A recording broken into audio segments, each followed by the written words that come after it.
everyone today? Great. How is everyone today? Okay, because I need that energy, because if all goes as I have planned, somewhere during service you should get that little angst in the middle of somewhere down here that says, ooh, this is a little uncomfortable. And the reason I say that is because me personally, because of my spiritual path since whenever it started, I guess March 25th, 1966, the day that Lois and Charles brought me into this world. Anyhow, since that day, I've been on this spiritual path thing, and there have been many bumps and bruises along the way. So what I've learned is that if our spiritual practices don't challenge us, if our spiritual practices don't challenge us, don't call us to look into that eye, that face in the mirror and say, what are you doing? Then we never truly grow. We are like the proverbial caterpillar crawling on the tree that gets out there and it's like, yo, look, I'm comfortable, got leaves, I ain't trying to fly, I'm good. Even though you are called to fly. It is part of your spiritual DNA to eventually change and transform. Which brings me to today. Today, Easter Sunday. It's about transformation and change. However, there's this level of trans something that we don't really talk about that much. So let me backtrack just a smidge and ask a question. Which is better? For someone to say, you've changed, or for no one to ever say, you've changed? And that's a question. So raise your hand if you think it's better to have someone say, you've changed. Now, I'm putting this out there because Tracy and I recently had a conversation. And I mention this because oftentimes, anyone in here ever heard of this gentleman by the name of Ram Dass? Yes. So Ram Dass has this relatively famous quote where he says, if you ever want to know if you're enlightened, just go home and spend time with your family. Because no matter how we grow, how we change, how we whatever, the moment we go home, our family know us. Even when we've changed, they still attempt to put us in the box of conformity based upon what they knew us as. So it's important that we understand what it means to change. And more so, it's more important to know who is the you that is doing the changing. Because it's easy to change a name, and doesn't mean that the person has changed. It's easy to change a dress size or belt size, doesn't mean the person's changed. It's easy to change a lot of these things that are external things. The amount of money in your bank account, the relationship status, whatever. It's easy to change that stuff. But getting to the core of changing the truth, and it's not really changing the truth, it's identifying the truth, but getting to that place means you have to look at who you truly are. See, we talk a lot about transformation, right? We take classes in transforming from scarcity to abundance, from this consciousness to that, transforming. And that's great when you're a caterpillar turning into a butterfly. But for the butterfly that doesn't realize it's a butterfly, it's simply a caterpillar with wings. It's important for us to do what, since we're talking about Yeshua, the guy named Jesus, there are two very, very, very, very, very, very significant events. One, the crucifixion and resurrection, which is what today commemorates. But prior to that, there was this time where it says that Yeshua went to this high mountain. And he took 3 disciples with him, Peter, John, and James. The reason a lot of biblical scholars say he took those 3, because they claim those 3, of all of the disciples, those 3 were the most spiritually adept. Now in Unity, co-founder Charles Fillmore wrote a book called The 12 Powers. And he identifies each of the disciples with a power and a center in the body. And he says that Peter represents faith. John represents love. James represents order. And I may have James and John enter. So faith, love, and order is what Jesus took with him to this high mountain, where he was transfigured. Now, what does it mean? Because we don't talk about transfiguration very much. What is transfiguration? It is the simple recognition that you get to the point where you know who and what you are. Which ultimately means you realize that nothing needs to change about you, except wake up to the fact and the truth of who and what you are. And see, this is why we got to that day where, in the story it says he gets to this point where, he's sweating and it fell as blood, and he's like, look, I really don't want to do this, but if I have to, I will lay down my old paradigms, my old consciousness, my old stuff, and bury it in a grave so that it can be transfigured, transformed, and I, this new being, am resurrected. Right? Now, resurrection. If you go to the Latin of resurrection, it comes from this Latin word, my Latin is off, so please forgive me, resurge, which means to surge again. To have a surge. How many of us have surge protectors plugging in something at home because it's blocking this burst of power? But to be resurrected means you are willingly inviting and opening to the power and the presence of all that is to rise up in you because it's who and what you are. One point, this gentleman says to these folks, these hypocritical folks, so check this out. You can destroy the temple, destroy it, but in 3 days I will resurrect it. I will reestablish it. I will rebuild it. What foundation are we as New Thought practitioners, what is the foundation upon which we have established, erected this thing we call life, so that we are able to do what Reverend Alex said and go throughout our life as a spiritual practice? There is no more need to, in Ernest Holmes' book, I don't remember which one it is now, Love and Law, maybe. There's a place where he says, at some point, the practitioner gets to the point where they don't need to speak a treatment. They are a treatment. Why does it say to pray without ceasing? Because every thought becomes in alignment with you are the I am. You are the Christ presence in human form. That means everything that we look at when we see discord, disharmony, disunion, disunity, whatever, we have the ability to speak a blessing over it in the same way that Yeshua or Siddhartha Gautama did. We are able to see something and speak it even though it is not, as though it were, and make it so. We become the representations of peace on earth, goodwill towards all people. We are the ones who are being called into this new level of transfiguration, getting beyond simply being transformed. Because we can be transformed on Monday and then take another class on Tuesday and be transformed again and then take that new, Oprah got this new workshop thing coming out on with Deepak, what's that man, Deepak Chopra, whatever his name is. It's on that, and that starts next Monday, and so I'm always looking for the newest and next thing to be transformed.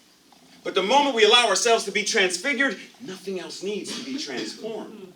Because we're simply stepping into who and what we are. Period. It doesn't matter what's going on in life. When you know that you have built your life, your spiritual life, your temple on this foundation of truth, nothing can top, it may shake. Japan, anybody familiar with this country called Japan?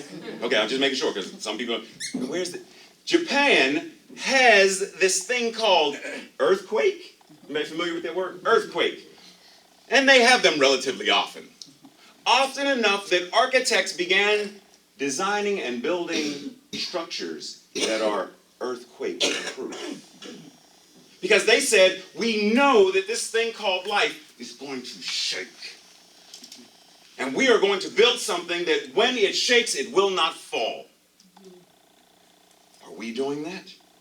Are we building earthquake-proof, government-proof, poverty-proof, scarcity-proof lives that when life shakes, we cannot fall?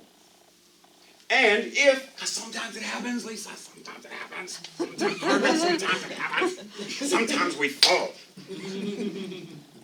Sometimes we do.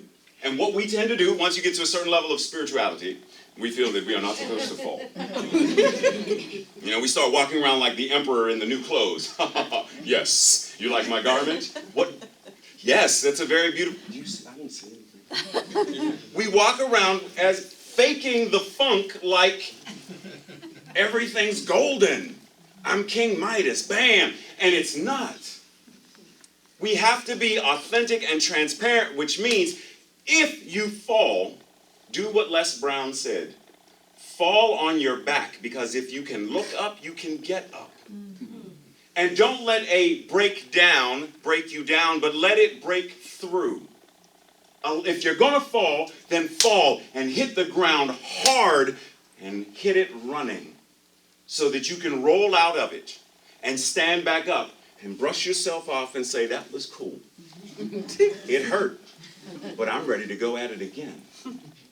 Ninja Warrior. Anybody ever seen this TV show called Ninja Warrior? Anybody in here ever play baseball? Football? Anybody in here who's ever played football ever not get knocked down or touch the ground? It's not football if you don't touch the ground at some point. Baseball. Can you run to home and never slide? I think as a kid, we used to love the sliding part.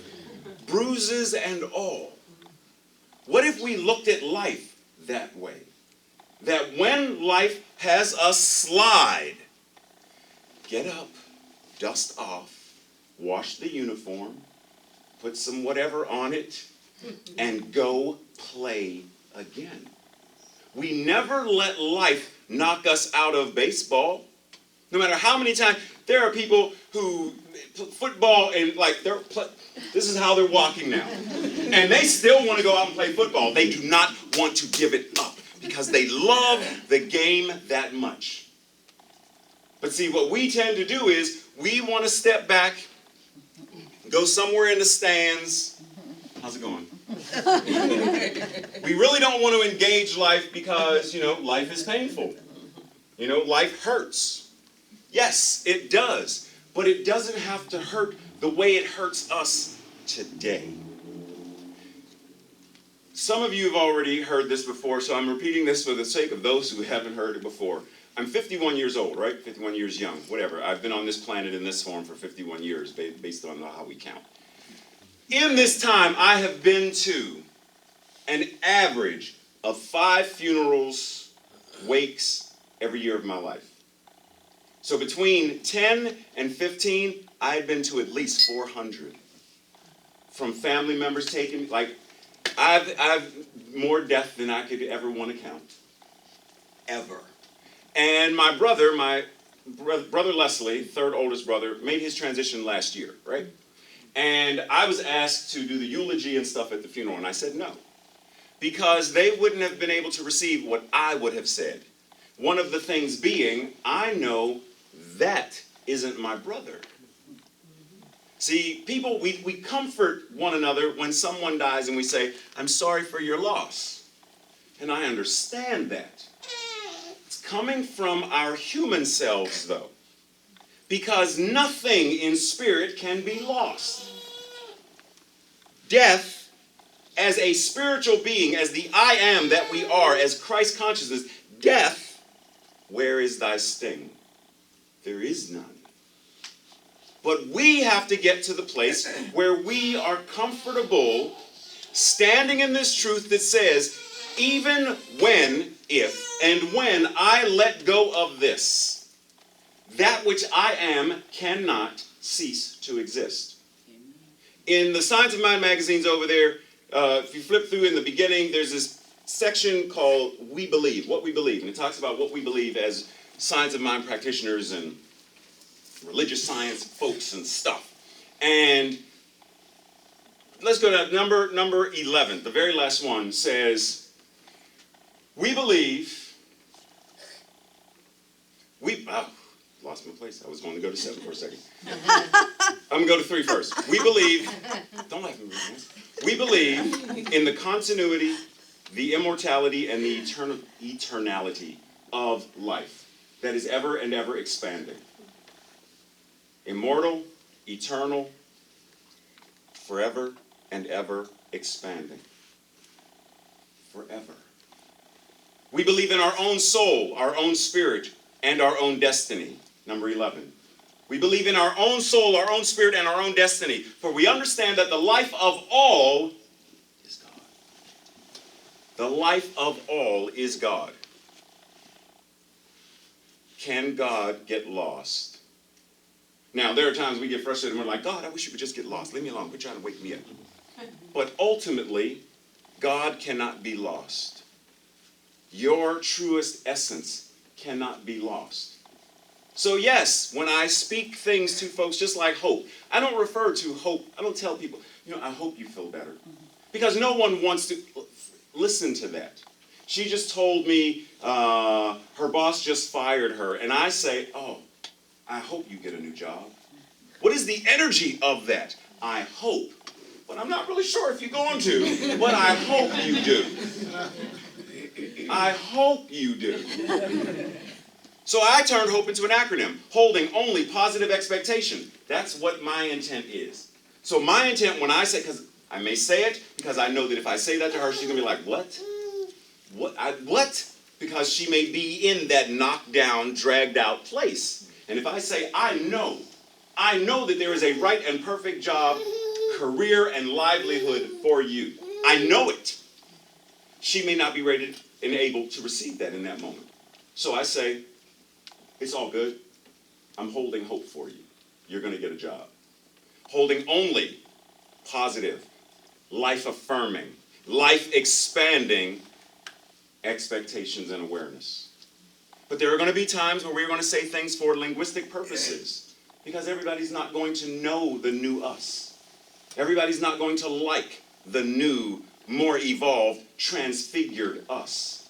Jesus got up out of the grave, and Mary goes, and Mary's like, yo, well, hey, you, gardener man, where they lay the Savior? Where is he? Yo, hey, you, she didn't recognize.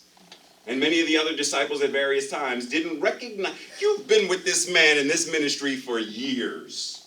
This man walked up on you and said, put the fishnet down and follow me. Okay. Like no questions, not like, dude, can I check your resume? Like, okay, boom, and I'm gone. You've been with him all this time, and yet when he was transfigured, when he was resurrected, reestablished, stood anew in the truth of, I am the I am, you didn't recognize him. Your family is not going to recognize you when you wake up, unless they wake up with you. Your best friends are not going to recognize you when you wake up, unless they wake up with you. But the important thing is, we let that, well, I don't want to, because, but if she's not, if we're friends, like we hang out every Friday. She's not going to invite me out to the club anymore. She'll be like, every time we go out to the club, and Ray trying to tell me about some turn signal. I ain't trying to go on no turn. He be yucking my yum, man. I'm trying to enjoy my life, and here you go talking about some meditation on Sunday. Dude, no. So she doesn't invite me out anymore. So I feel left out. So what I do is, I do what Moses did when Moses had a transfigured experience. Moses goes to the mountain, and the I am that I am says, here are these things. And he says, yo, when I go back down, they're going to ask me, because they're good on names, who sent me? John, Ringo, like, who sent me? Because they're going to ask. They might ask for references. They're going to ask, who do I tell them? Tell them, I am that I am. And the power hit him so hard that when he came down, it says his face shone. It was illuminated and bright. And what he did when he got around the other folk, he covered it. He covered his light to make it more bearable for them. Are we putting our light under a bushel for the sake of others? Are we putting a veil over our illumination for the sake of others so that we can be accepted? Or are we ready to stand in the full, absolute, 175,000% perfection of, I am. Plain and simply, I am. Stop doing. Because when we're doing, we are busy doing stuff. And then when we have nothing to do, we go into that place called boredom. And boredom is simply a resignation to say, yes, yes, yes, I'm choosing to waste and squander my time. It doesn't mean there's nothing to do. Many, many years ago, when I still believed in an anthropomorphic deity called God, I had this dream that God called me to heaven and said, you know what, listen here, man. You've been alive all of 16 years or so. And and he showed me a PowerPoint presentation and showed me a pie chart of all the times I had ever said, I'm bored. And then this other little sliver of all the times I really got involved in life. And the vast majority was, look at how much, listen here, man. You know how many languages I have put on this planet? You know how many lifetimes it would take you to learn every language, written and spoken? To learn of every form and type of grass, orchid, rose. To see every painting or sculpture, every culture and country, every food. You could live to the ripe old age of 4,729 and still only touch the surface. How dare you say you are bored, wasting the life that I am as you? Go back and do something with it. In order to truly do what we are here to do, which is allow that which we already are to burst forth, to shine forth, is to simply get to a recognition and an alignment with be. Be it. You don't do love. You don't do kindness. You have to be kind. How many times have you ever seen someone do something kind, something nice, something friendly, and you knew it wasn't authentic? You knew they only, here, hope you like it. Well, I don't even want it then. If you're not going to truly give it to me from here, then it means nothing.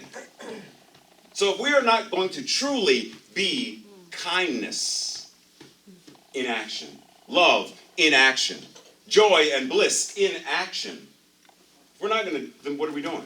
We're playing a game.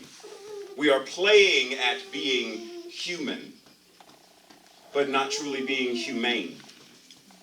It's a huge difference. So getting to that place where we say,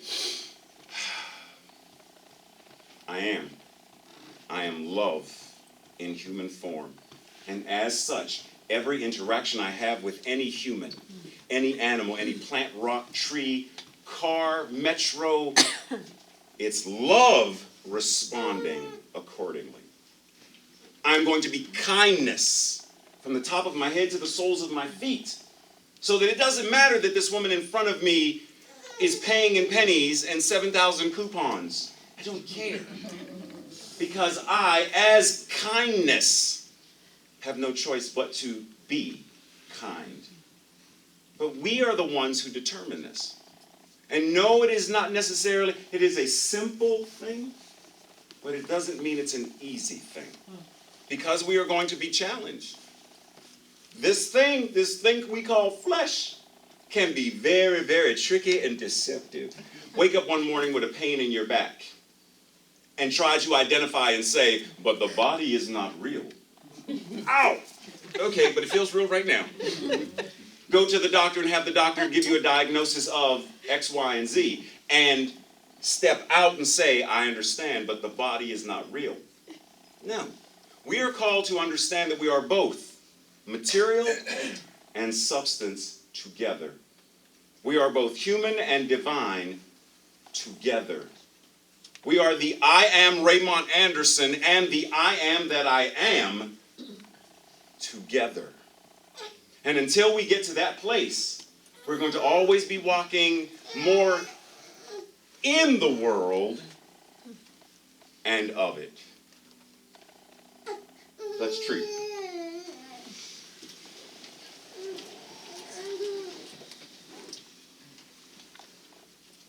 Simply standing in this moment, allowing the all that is, the one power, the one mind, that which goes by many names, but as it says in the Tao that can be named is not the Tao. So this that we call God cannot be put in a box, for it is all and all. So what I know is that it being all there is, it must also be right here with me, moving through me, showing up as me. And if this is true for me, it is true for everyone in this room as well. This one power, this thing that we call God, love, joy, magnificence, infinity, is the truth of who and what we are. So in this moment, this invitation of transfiguration, what I know is that which I call the Christ consciousness, the Christ power, the Christ mind, the same mind that Jesus said, look, I did these miracles and so can you, and even greater. That power, that presence right here, right now, in this breath.